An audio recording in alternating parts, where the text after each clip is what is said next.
Welcome to ClimateViewer 3D, the internet's best kept secret. Welcome, Climate Viewers. This is Jim Lee from ClimateViewer News at ClimateViewer.com, and I'd like to teach you guys how to use ClimateViewer 3D. So, ClimateViewer.org, you can check out the completely free, amazing map. Been working on it for about 5 years. It's really come a long way. And what you're going to see immediately is a big flashing button up here that says Add Maps. So when you come to ClimateViewer 3D, the first thing I want you to do is click Add Maps, and you're going to see a list of categories. Let me try to blow that up so the people at home can read that a little better. And you're going to see 5 main sets of categories. These are the maps available on ClimateViewer 3D.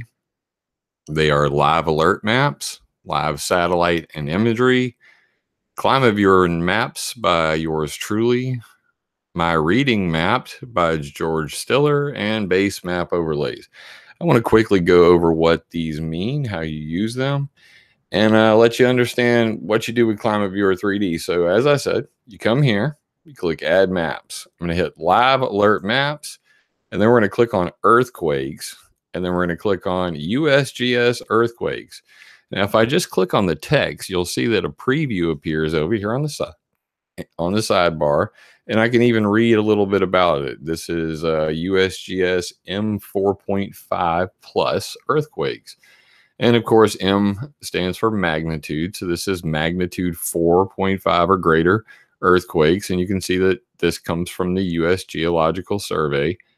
And you can load that on the map simply by clicking Add to the Map right up here in the top corner, or by clicking the plus. So I'm going to click the plus button here, and you'll see that immediately puts the earthquakes on the map. Now, if I want to see what that is, I can click on that location, and you'll see. Here is a magnitude 4.6 in Humboldt Hill, California. Link to the national, USGS website.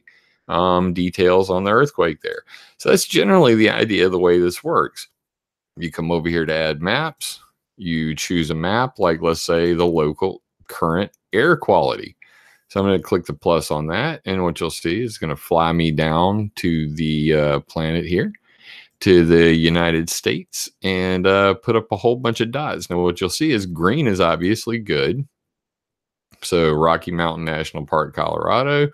Got good ozone layer right here, but right next to it, red, PM 2.5. That's particulate matter of a 2.5 or smaller micron. Unhealthy, 171. So Denver, Colorado, got probably smoke in the air, nasty air there. And that's the general idea. So everything in the top 2 categories is live, like I said. So everything under live alert maps and live satellites and imagery is live. So as you choose these, let's say we go to the SIMS Morphed Integrated Microwave Imagery MIMIC, which is a pretty famous one around the YouTube world. I can click right here under North Atlantic Total Precipitable Water, and what you're going to see is an animation is going to appear. Now, when an animation appears, a bar is going to appear along the bottom, and you're going to see a little blue thing you can drag, and you can actually drag that thing back and forth and animate the microwave imagery here. Pretty cool stuff. And you can see that up here at the top, it tells you that this is current. So this was pulled live. And as you adjust it, you'll see that it's going to adjust the time on that as well. So I like to keep up with what's going on in the world, and I like to monitor the atmosphere. And, obviously I designed this thing to catch people in the act of modifying the weather. So things you can also do on ClimateViewer 3D at ClimateViewer.org. You can go to ClimateViewer Maps by Jim Lee, and you can see that's me over here. So as you click on that, you can see a link to About Me and all that stuff. And you click on geoengineering right here, and then you're going to see a little bit more about HARP in the sky heaters, geoengineering, some infographics I've done on the technologies, my solution to geoengineering and weather modification, and of course, the holy grail of the internet, weathermodificationhistory.com. So under that section, you can see things like ionospheric heaters. What's an ionospheric heater, you might be asking? Things like HARP. And I give you some description on that, a little bit of infographics on that. But when we click the plus, brings up all of the HARPs of the world. This is the only place in the world. Yay! Thanks to chat, guys. Appreciate you guys hanging out late with me. Yeah, I got kicked off a chat, off of a live stream last week, because some guy like took over my chat and streamed porn. But we got our link back. God bless them. Thanks to the YouTube partner program, helping a brother out for the first time ever. So you can go over here to ionospheric heaters and look at the actual HARP facility and a bunch of links to articles I've written about it. Power antennas, 180 cross dipole, 3.6 million watts. Read all the details on it. Click the links, go to my website, read all about it. High pass up here. Oh yeah, with all kinds of details. High power auroral stimulation observatory. Ooh, that sounds kind of naughty. So the general idea is, I might want to see these locations. So let's take it one step further. I want to actually not have this black background Earth, but I want to go fly down and actually look at HARP. So two things. Up here on the top bar, you're going to see where it says Earth. And where it says Earth, you click that. And that's how you actually choose what the base Earth of ClimateViewer 3D looks like. So I'm going to change it from this black background to the satellite by clicking here. And it's right here, top row in the middle, and that's Bing Maps. And that's going to bring up the satellites. And now under Geoengineering and Weather Modification, I'm going to click on High Frequency Active Auroral Research Project, HARP. Now what that's going to do is fly me down to the HARP facility. And then it's going to put all the little markers on all of the individual devices. And what you'll see is that I went through and marked things like the aircraft alert radar. There's a photo of it. And, the diagnostic instrument pad 2. And they've got this, little set of buildings up here where they can see when they're cooking the sky and they're making, fireballs in the heavens. They have an observatory platform with some little bubbles here in the top and laser beams and all that stuff. So you might want to see that. You can come down here to the ground. You can see that, ooh, what's this little grid pattern? Well, that's a ryometer. It's a VHF classic ryometer antenna. It looks like this. That's at the HARP facility. So, I mapped all this stuff out back in 2013, but there's still a lot of people who've never actually been to the HARP facility and seen what it looks like. So if you were to, you'd see there's a big building like this. It's got this Death Star looking setup inside of it. And that's the kind of things that you can learn on ClimateViewer 3D. So I went through and, obviously I put a dot on the map, and then I went through on each dot, put some pictures in there, some links and some details. So each one of the dots in just this map is like its own little web page. And then you got to think about it like that. So if I wanted to go back to where I, zoom out right here in the top corner, there's a plus, a minus, and in between it, a little circle. That circle will reset the zoom, fly you back home, get you back out, let you take a good look at everything. So you can see like the ionospheric heater in Russia, the one over in China, things like that. Pretty fancy stuff. So I hit the remove all button, and that clears off my workbench. So basically, now we're back to scratch. I've got nothing on my map, as you can see, blank as a whistle. Now let's look at some satellites. I'm going to go to Add Maps. I'm going to go to Live Satellite Imagery, and I'm going to go to EU Metsat, as I guess we'd say it, EU Metsat. And this is for the Europeans out there. And I'm going to scroll down and I'm going to go to natural color 0 degree. And what's going to happen is it's going to zoom over to that, and it's going to bring up this image. Now, this one's going to be a little bit unique. So now we've got a live satellite image that's pulled from the European Space Organization. And as I adjust the timeline slider, you're going to notice that it's going to load the image. Okay. Now, two things are going on here. There's an opacity slider here on the sidebar, and that lets you adjust how invisible the image is. So it starts out at 60% by default. You can partially see through it. So if you want to see the full thing, you just drag that sucker up to 100%. So now we're looking at the natural color of the Earth provided by European satellites, and it's got highlights on the big thick clouds, as we can clearly see here. So if I click play on the animation, you can actually see the day start. You'll see the sun come over and all that stuff. Now I'm going to speed this animation up because I don't want this to take all day, but let's go and just hop to a random location and see where we come up. I'm going to see if we can get a nighttime shot real quick, but streaming live and pulling large images from the internet, ooh, always gets interesting. Looks like it's loading just fine though. Beautiful. Look at that. It's amazing stuff. So anyway, the idea is pretty simple over here on the sidebar. Not only do you have the timeline at the bottom, which shows you the extent of all of the imagery just for this one map. This is the natural color map, obviously, that we were just talking about. As you adjust the slider down here, it's going to reload imagery on here, as you can see here. This is when the day is just starting. Looks kind of funny. But as the day progresses, there's the hot spot from the sunlight.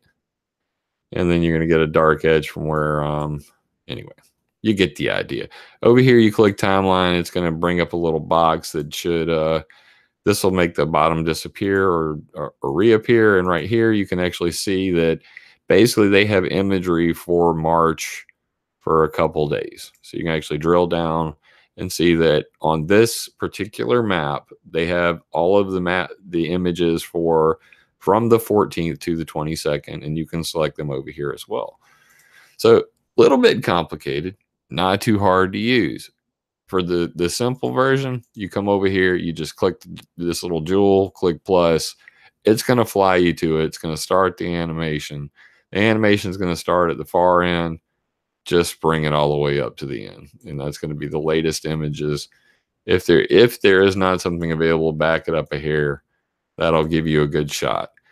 So lots of satellites to choose from. Under the NASA Gib section, you got MODIS, Terra, corrected reflectance, all this stuff. These are the shiny ones that you see on NASA Whirlwind that everybody shares. That's got these little black bars in it. You guys may have seen this in a lot of YouTube videos, but you can bring those up on here as well. Got a real fancy one that highlights ship tracks. Pretty neat stuff. Gonna see if I could spot one in there real quick. But if you go to the same section, you come down here to the 367 band. It's got this cool red and green overlay to it. And it really highlights ship tracks very well. So if there are any, they're easily visible. Check that bad boy out. So generally speaking, ClimateViewer 3D, fun way to see many different things same time. Some of the most unique maps you're going to find on here, things like nuclear radiation. You can actually watch the Fukushima Daiichi nuclear reactor melt down and impact the entire ocean, like so. So it's going to fly over there and start loading that up. Oh, this would look so much cooler in black. It does. Let's do that. So this is the actual radioactive cesium leaking into the Pacific Ocean. And as you can see, again, we have a timeline slider here at the bottom. If I grab that slider, I can roll it back to the beginning, roll it all the way out to the end. This ranges from 2011 to 2012 March. So in just 1 year, this is how much the cesium had spread in the Pacific, as modeled by ASR Limited. Very accurate stuff used by scientists. Big problem, growing exponentially. So maybe you want to know a little bit more about the Fukushima Daiichi nuclear meltdown. Well, you can come down here and actually go and see the fallout, which I modeled in 3D. So this is the radioactive fallout that's all over Japan, and let's go ahead and you can actually toggle these on and off by the check button here. So after you've added one to your workbench, there's a little checkbox, and you can flip them on and off simply by doing that. And then finally, I can go down and I can look at the meltdown itself, the reactors, zoom right down there to the ground. And let's turn that fallout off, and let's go to the satellite, and we can see the reactors in 3D. Here they are, and actually see photographs of them when they were blew up and basically destroyed the entire Pacific Ocean. So that's just, like the nuclear section. We've got a whole lot more in there. Let's clear this off. I'm going to click remove all, and we're going to check out, let's say, basically, I've got every nuclear reactor in the world. So let's say you want to turn on more than one layer at a time, because, this is just taking so long to click, one here and then go back to the menu. I want to turn on all the reactors. So what I can do is I can hold the control button on my keyboard. When I hold control, I can go 1, 2, 3, 4, 5, 6. And I just turned on every nuclear reactor in the world simultaneously. So that's a way to load up multiple maps at the same time. Now, these maps, have photos of all the nuclear reactors of the world. And, like I said, I pride myself on being accurate. So if you go to any one of these, you're going to notice that I have put these directly on top of the reactors themselves. You can come all the way down to the ground. And what you're going to see is, generally speaking, this is reactor number 1. This is reactor number 2. I did my homework. I put them on top of them. Now, occasionally Google will, mess with the imagery a little bit, and they'll get moved a hair, but they're within 20 feet, to say the least. So pretty accurate maps. Only place you could find this in the world, ClimateViewer 3D. So that's just in the pollution and energy section under nuclear. Really cool map you guys want to see. 2053 nuclear explosions. Now, check this out. This is in Nevada. This is the testing ground in Nevada. GTFO. I had no clue that this many nuclear bombs went off, let alone that this many went off in America. Now, as you zoom in here, what you'll notice is some of these are above ground and some of these are not. And you can actually see that they're height adjusted, that sort of thing. We can come over here. We can see the ones that were done up in space, like Starfish Prime. Yeah, way up there. That's a nuclear explosion. So pretty fascinating stuff. Again, this is a map you're only going to see on ClimateViewer 3D, the internet's best kept secret. I've been working on this program for about 5 years now. I taught myself to program just to make this map. So I hope that you guys will check it out, climateviewer.org. It is advertisement free. It is free of charge. It is open source. And I do hope that you guys will support my work by clicking that about link and hitting up my PayPal or Patreon. I continue to do this for free because this is the kind of information that needs to be out there. So this kind of lengthy tutorial, I'm just going to kind of show off, some more of the features in the new ClimateViewer 3D. Because, they're my old timers, you guys have seen these maps already. You're like, all right, Jim, we know you got nukes. We know you got the space fence. And, if you got nuclear explosions, you might want to know if somebody was going to set off a nuclear bomb. So you might want to use the space fence. Well, I've got that on here too. And as you can see, there are many radars around the world that make up the nuclear missile defense shield space fence. It's a particular passion of mine is tracking down radars. Go figure. It's a resonated microwave kind of thing. But things like NAB-SPAS or the Kickapoo space fence, naval space surveillance system. They've got these things all over the planet. I have fun mapping them out. I hope you guys will send me your photos. If you see that I don't have one on the map, I always enjoy adding a new high-powered microwave of doom. So please let me know. Fun stuff. Let's go in here and let's see what else we can dig up. So another one, we were talking about HARP earlier. You guys might find this fascinating. I know I sure as hell did. There was another HARP, and it was in 1965 called Project High Altitude Research Program, HARP, and it's a cannon, and it's at the Yuma testing grounds. And this cannon was used to launch barium and aluminum into space. Problem? That cannon is still there. And as you can see here, HARP 5-inch and 16-inch guns at Yuma Proving Ground, Arizona, Project High Altitude Research Program, HARP. So there was a HARP cannon. There's the HARP gun right there. Photo from weathermodificationhistory.com. And one of the HARP missiles. There's a guy with the HARP 5-inch cannon. Wow, right? And where they would glide. And finally, here's a farmer going, there's a hole in the ground where the HARP cannon put a hole in the ground. Typical depression resulting from impact of Martlet 2C Sabo round from the HARP program in 1965. Fascinating stuff. Learned that the other day on weather modification history, so I figured I'd make a map about it.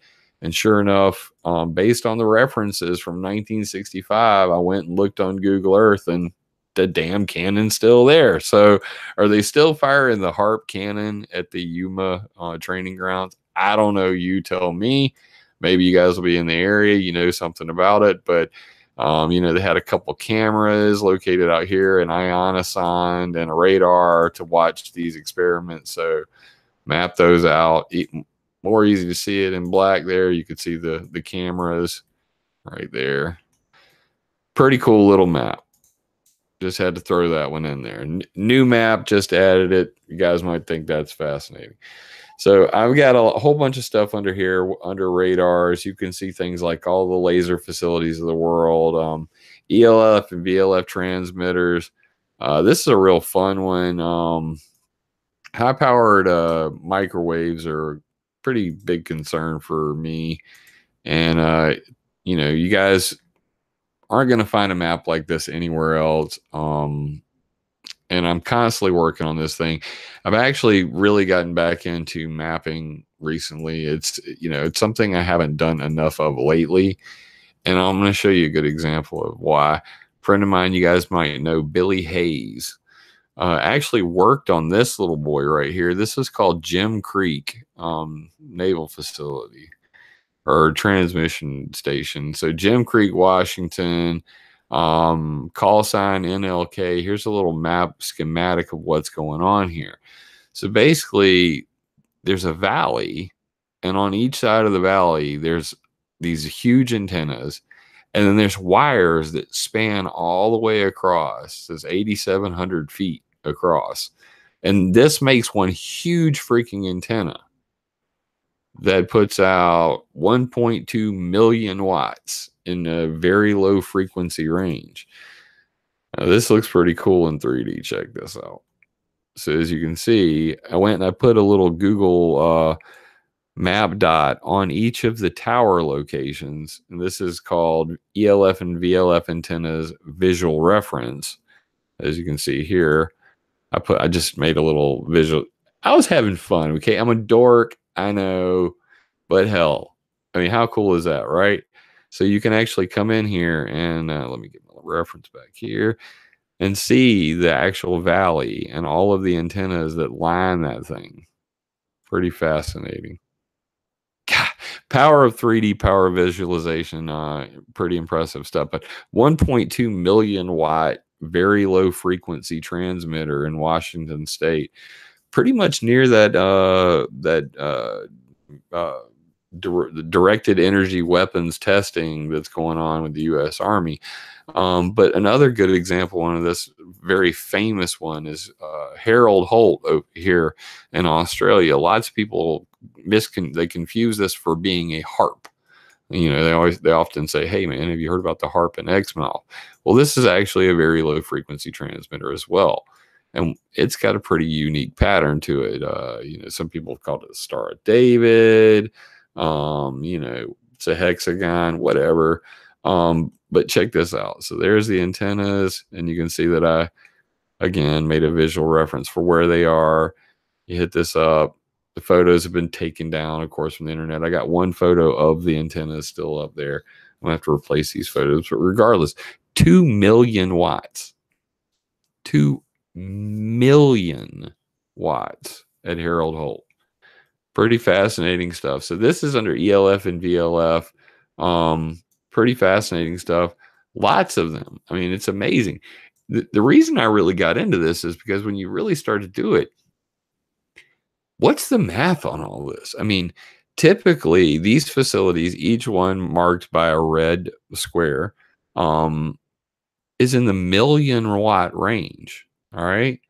Now, this is not including the space fence stuff, the super dual auroral radar network, super darn, all of the Digison ionosons. Let's turn those on. So now we're starting to look pretty crazy because that's a lot of microwaves, right? I mean, that's a ton of microwaves. And we talk a lot about global warming. Nobody talks about all the microwaves. But that's a lot of microwaves just at this point. So now we're going to get crazy over here in America. I want to really, really dazzle your mind with the power of the microwave. So let's go and see just how many microwaves there are in America. I'm going to come down here to weather radar, and we're going to turn on the NEXRAD Doppler radar and the Canadian SIGMET radar. And then we're going to come down here to flight radars. So we're going to turn on the terminal Doppler weather radar.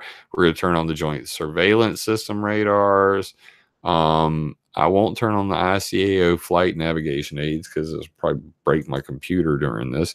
Then we're going to turn on the wind radars and the other wind network radars. And now let's see what we got. Oh my God, you can barely see America. So here's what we're starting to see. Now, these are high-powered microwave devices. Every single one of these I'm showing you. Every single one of these is directly on the actual device. I spent 3 years making these maps.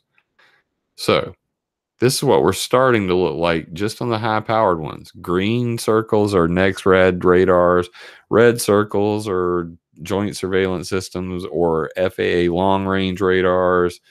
Pink ones are the wind radars. Black ones are the missile defense radars. Green little triangle thing here, Digisons, ionosons.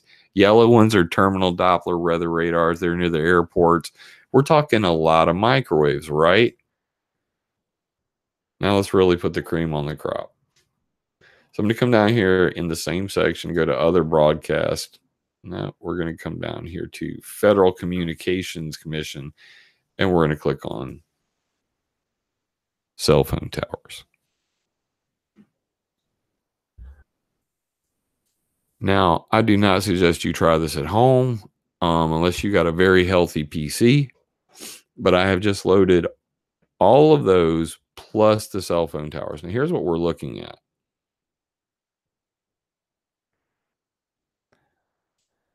Each one of these is directly on a cell phone tower, and as you can see, the horizon is black in every direction.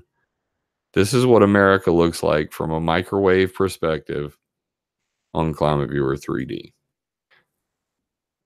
There's so many cell phone antennas that it has practically blacked out all of the high-powered microwaves. Oh, in the West Coast, you can see some actual ground in a couple spots. Pretty fascinating stuff. But this is the microwave world that we live in. Shout out to A Microwave Planet.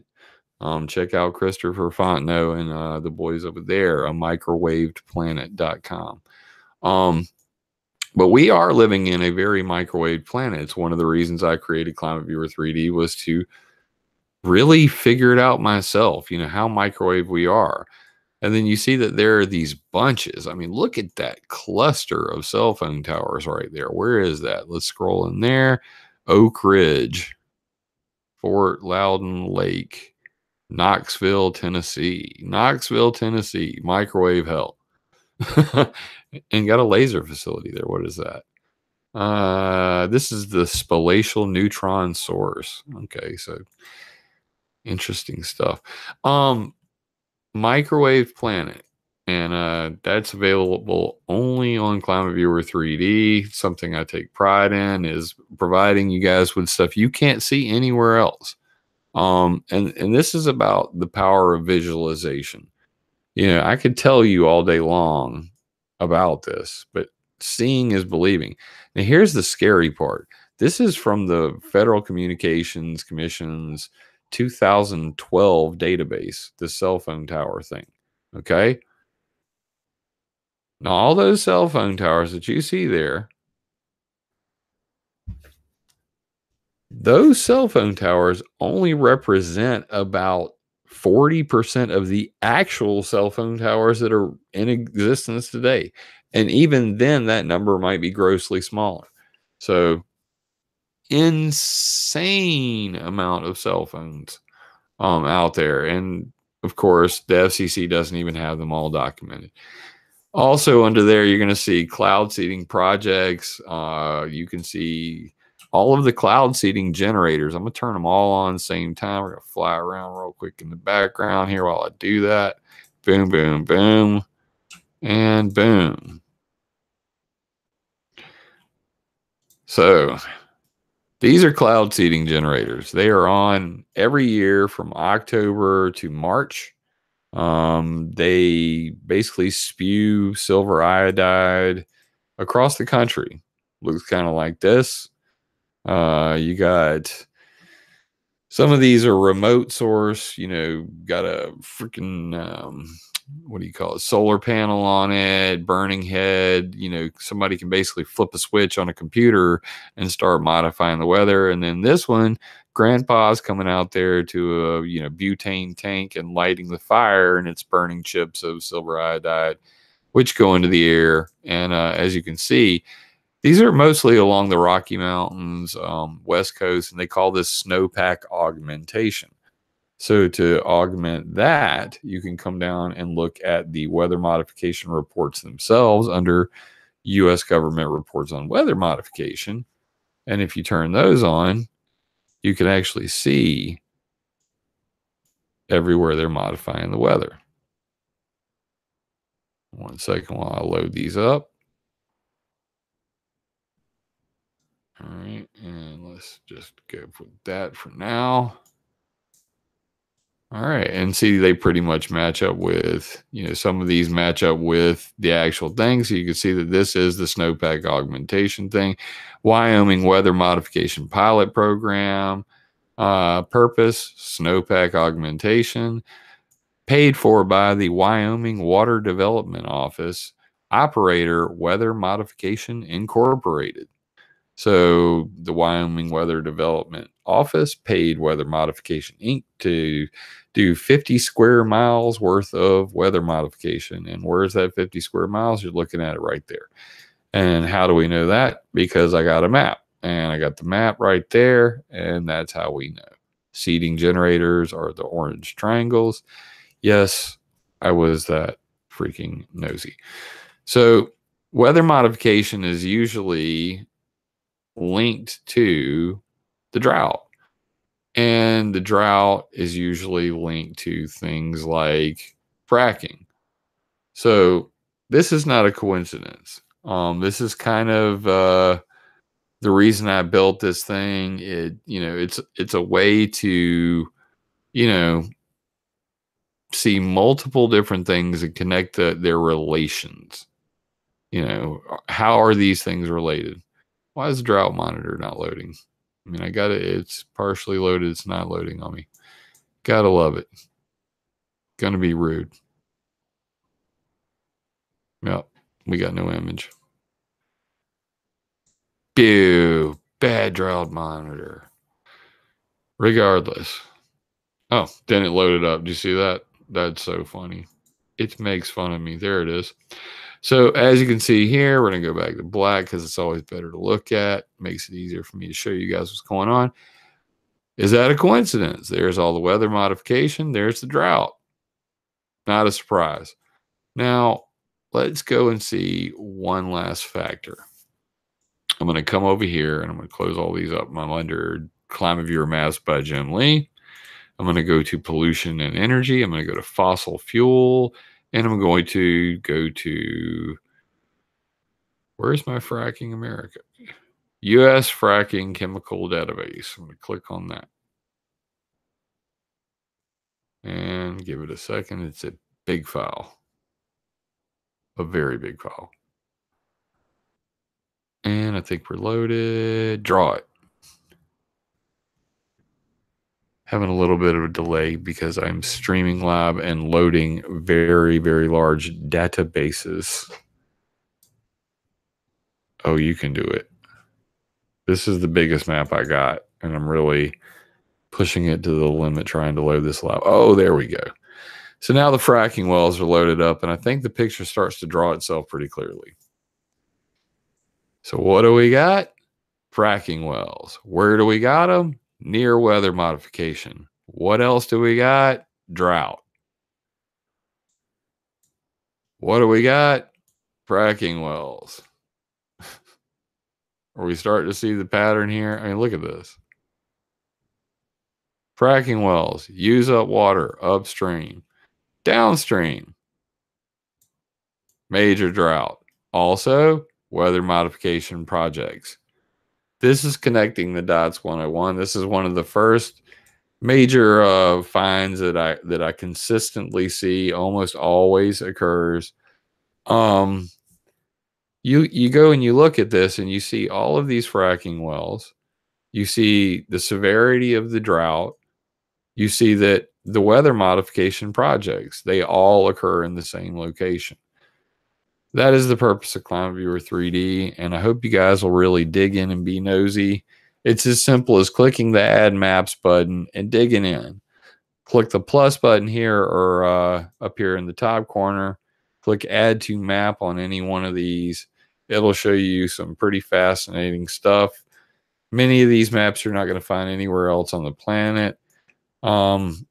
Especially like these Five Eyes Stone Ghost surveillance network with the underwater cables that the NSA and the governments use to spy on everybody worldwide, along with drones in America and all of that sort of stuff.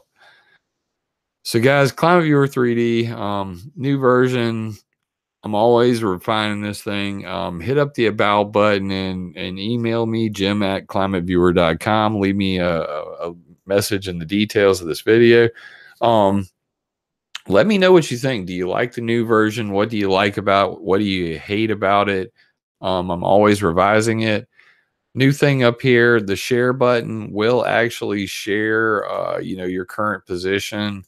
So you can do things like come up here to the search bar and I'm going to type in Everest. And then I'm going to go and fly to Mount Everest. Oh, wait, I haven't set a freaking zoom for that yet. So we're going to actually fly over there myself.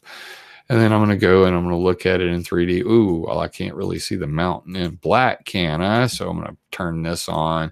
And then I'm going to go like this. And then I'm going to turn it like this. And I'm going to turn it like, damn, that's beautiful. And then the button right next to Earth is the full screen button. Click that, gets rid of the sidebar, makes it even prettier. So now I can see Mount Everest and Hillary's famous climb to the top of it, where they camped all the way down to the base. Pretty fascinating stuff. Cool thing about this, I can set the angle on this bad boy and then I can click share. When I do, it's going to generate a link down here at the bottom. If I use that link, whenever a person comes to that link, it's going to fly them to this location, turn this map on, set the same base map so the satellite's on, make sure that it's 3D so the mountains are there, and set the camera at the same angle so they see exactly what you're talking about. That's another reason I built this program, because I got real tired of going, no, I'm talking about this radar. And I could literally go and find it on my map and then share a link to somebody and say, that's the thing. Now, I did make a shortened URL thing here.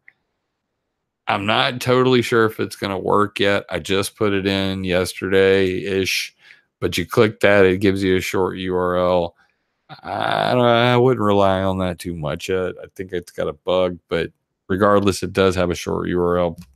Use it at your own, your own peril.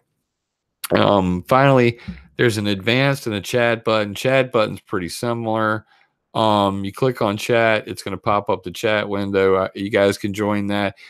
I'm going to be pretty much exclusively, talking through my chat. My social media is insane. My Facebook, I hate it. My Twitter, I kind of keep up with it. But if you guys hit me up in this chat room, I promise to respond. It's tlk.io/CB News, or just click the chat button on ClimateViewer.org. I will be putting the chat button on ClimateViewer.com and Weather Modification History .com soon. So expect to see that. And then over here, the advanced button. So the advanced button is going to bring options like a little ring that helps you rotate, a geolocate, find myself. So I hit go to my location. It's to say, hey, it wants to know where you are. And I'm going to hit allow, and it's going to fly to Sumter, because I ain't lying to y'all. I'm from Sumter, South Carolina.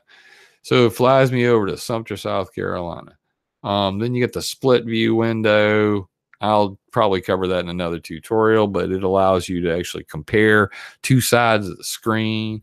And then finally, at the bottom of that is the measuring tool, which allows you to draw on the map and say, hey, how far is that? That's 605 kilometers. All right, now how about over to here? And now it's 870. Oh, and then over here, and over to here, and over to here. Tons of fun. I'd show that by clicking the advanced button. Some people get overwhelmed by too many buttons, so I hid that stuff. Most people probably won't ever use any of it, but if you want to find your own location, use the split screen or measure something, or use the rotation tools, because you have a freaking Macintosh and don't have a right click button like your homeboy or a middle mouse button. You may need that sort of thing. So it is available there. You can grab the little bar there and drag it around. But I think I've covered pretty much everything. And again, to bring the menu back up, click Show Workbench. Brings the menu back up, hit Remove All, and we're right back to where we started. Click this little button right here, Reset Zoom. And it's like we just started from scratch. So tons of stuff to dig in here. Got a search bar in here. You can actually search through this thing. You can actually come up here to this main search bar, and you can type in HARP. Okay, hit enter, and it'll find HARP, Alaska, United States. But then it also says search for HARP in the map list. Now, if you do that, click that, guess what it does? Brings up the map list, and it finds HARP. Pretty cool. So lots of new features in this thing. I hope you guys will dig in. Please share ClimateViewer 3D with your friends and family, and be nosy. This website has not got the attention it deserves, and I hope to be really spreading the word about it this year. There are many things that you can only do here, and I really hope that people really start to catch on to it, because not very many places where you can go see, every volcano that just erupted and every fire on the planet simultaneously. I mean, it's just, it's like a video game for me. I have too much fun. I hope you guys will have fun with it too. And I hope that you guys enjoyed this broadcast. Been a minute since I've done a live video. I will be doing many more of the produced videos. I am finishing up those AMS videos. I've got 2 out so far. I hope that you guys will check it out. Nikki Florio and Bees and Geoengineering. And the other video is Dr. Jim Fleming and myself talking about a weather warfare solution.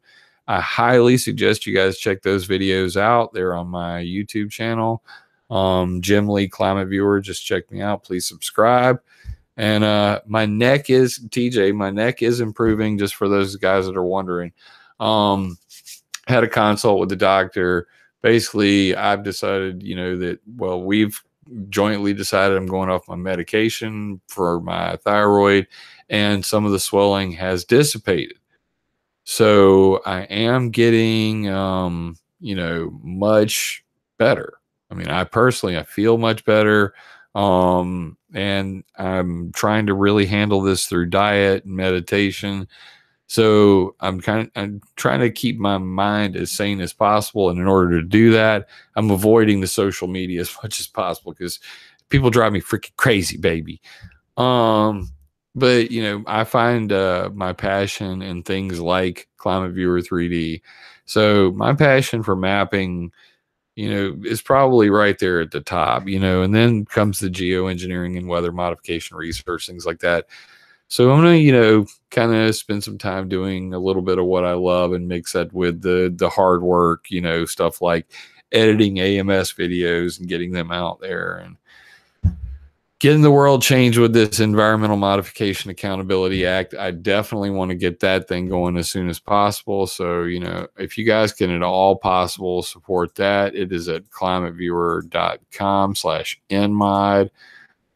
Please check that thing out and let everybody know that there's a real credible solution to this geoengineering problem, and I'm going to work my ass off to make sure that that happens.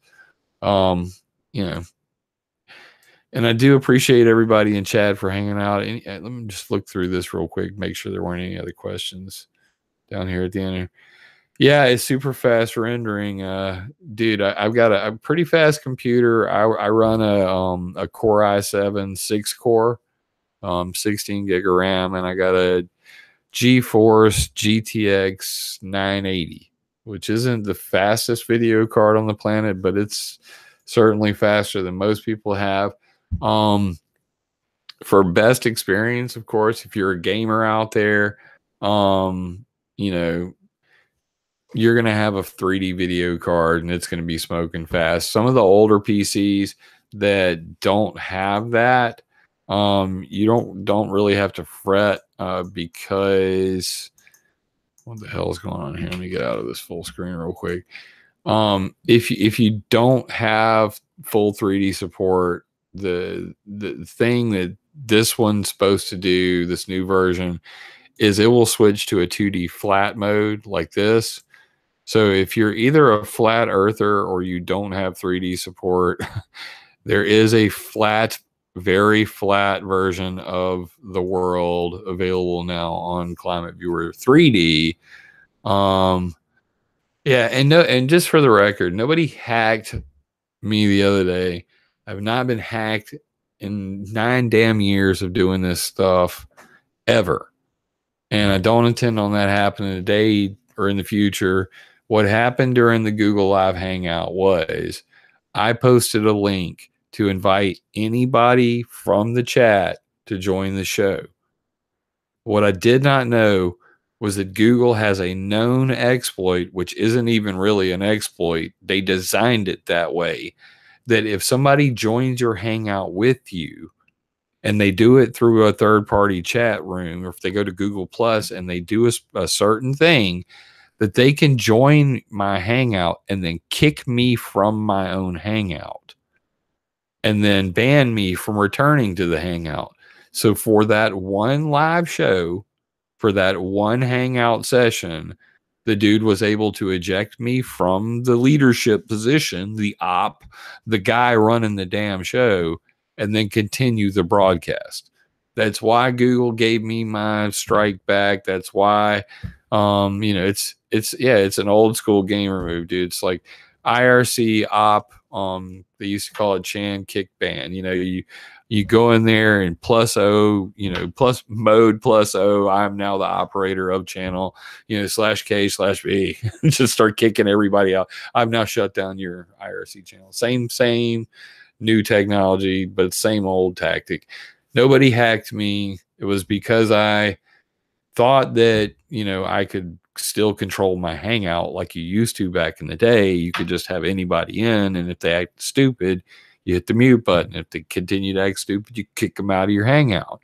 And, I'd love to do that, but unfortunately, the there's a vulnerability in the software, so that's just not going to happen today. So that's just unfortunate that they suck at that. So I can't invite you guys in. And yes, I did get the strike removed, TJ. So that was pretty cool. First time I've actually gotten a response from YouTube. Somebody, one of my ClimateViewer fans, helped me out and gave me the how-to on how to find the damn email partner support thing. For the first time ever, I was able to send a nasty gram email and I got a response. So pretty rare. I was pretty stoked about it. And yeah, they overturned it. So pretty sick stuff. I'm pretty, happy. That's a first, so yeah, you got to take what you can, right? A couple kids, couple SJWs got to show some porn for a night. Pam Jones and company got an eyeful and, a couple chuckles and, hey, no skin off my back. Guy was having fun for the night. And as long as anybody didn't, die, I guess we're all okay. But, that kind of stuff is being expected in this world. So, man, fascinating stuff. Anyway, this is my live show for tonight. Guys, I'm going to continue to work on this ClimateViewer 3D. I do have more of the AMS videos coming out soon. What else was there? Oh, this is probably like last minute, but if you guys have not put in your let me just pull this up real quick. Federal Register. Let's see. Notice we've still got 8 days. So Federal Register is proposed information collection, comment requests, weather modification activities, and reports. Let me drop a link to this in chat. You guys better share this. I'll kick your ass. Weather Modification Reporting Act of 1972 made it possible for you to get the maps that you saw over here that I was showing off just a minute ago. So if you modify the weather in America, you have to fill out a form. You send it to NOAA. NOAA is right now asking people to basically look at, here's how we have, been taking weather modification reports in the past. There's the Paperwork Reduction Act of 1995. So we want to make all this digital. And by the way, is this too much of a pain in the ass to even do it all? Or, do you think that it's very accurate what we're doing? How would you like to see this improved? What I would suggest you guys do is get over here and at least read this page and try to understand what's going on. There's 8 days left for comment on this. It's going to end March 30th. So please get in here, submit a formal comment. You can do that by sending an email or written information on that's right down here. Written comments to Jennifer Jessup, Department of Paperwork Clearance Officer, yada, yada, yada, or via internet at pracomments@doc.gov. If you're going to submit a comment, make sure that you get these numbers from over here. So it's document citation, page number, document number 2018-01533. Make sure you put that in the email if you're going to send in an email. So just in the freaking subject line, put comment Ray document 83FR 4032, page this, document number that. Make sure that's in there and then say what you feel. At least get it on the record. There's only 8 days left, and hell, I'm an activist, and I'd be remiss not to bring this to your attention here at the tail end of a video that has nothing to do with that particular topic, more to do with the maps. But time is short and sweet, so please, guys, mention that to everybody. It's at the Federal Register. Link in the details. I will make sure to, obviously put that out there in the details as well. So I think that's it, guys. Gonna keep putting stuff out. Here's the Jim Fleming video and the updates over here. All of this will be available on the NMod page. It's at climateviewer.com/NMod. climateviewer.org is ClimateViewer 3D. And guys, attack ideas, not people. Seriously.